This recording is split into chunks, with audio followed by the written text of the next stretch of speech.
What if a penguin could carve sculptures so real they seem to come to life? In the Blue Pole, there lived one with that incredible talent. His name was Polo, and he wasn't like the other penguins. While everyone else played in the snow, he sculpted icy figures with his flippers. He used a sharp coral chisel his grandfather had left him. With it, he turned ice blocks into elephants, castles, and dragons. The other penguins watched in awe, but also from a distance. "He's weird," they said. "He talks more to ice than to us." Polo didn't mind. He liked creating in silence, watching the sun make his sculptures sparkle like magical diamonds. One day, as he sculpted a giant bird, an artist seal named Misa appeared, enchanted by his talent. "What you do is amazing," Misa said. "But why don't you ever make sculptures that move?" Polo laughed. "Because that's impossible." Misa smiled mysteriously. "What if it's not?" She pulled out a small bottle of turquoise water and dropped it on the bird sculpture. Before their eyes, the ice bird flapped its wings. Slowly, but truly. Polo jumped. "It's moving! It's alive!" "It's enchanted spring water," Misa explained. "It only works on sculptures made with true love for art." Polo couldn't believe it. If that was true, then what else could he create? He decided to try it on his next piece. He sculpted an ice lion with a curling mane and a proud expression. He poured a single drop of the magic water. The lion roared. Frightened yet fascinated, the other penguins started to come closer. "Can you make one that plays with us?" they asked.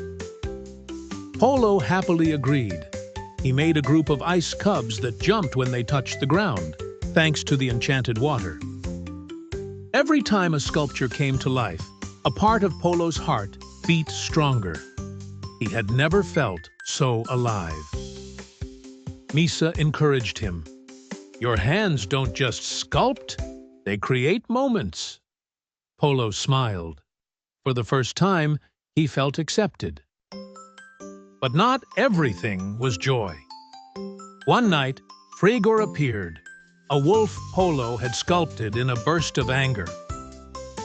Frigor wasn't like the others. He didn't obey, didn't play.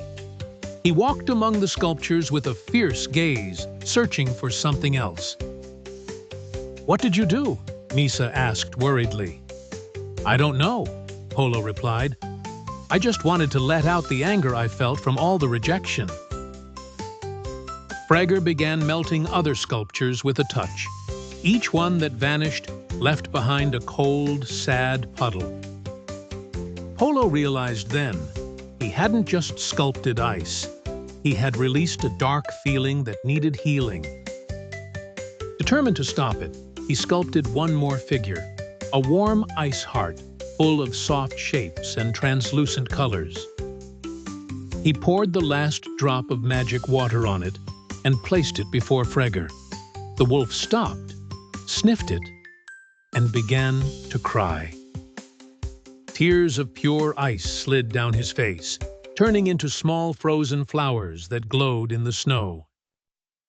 Frigor lowered his head, and his body slowly dissolved, as if he had never been meant to last. Polo fell to his knees, exhausted. Misa hugged him. "You've learned the greatest lesson. Art also heals." From then on, Polo only sculpted when his heart was at peace, and each figure reflected something beautiful from the soul.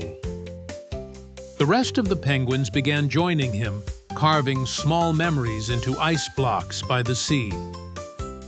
Polo was no longer the lonely artist.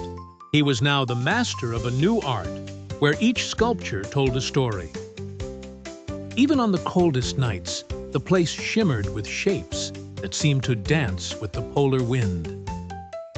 Moral: art is not just beauty, It's also a way to understand, express, and transform what we feel inside.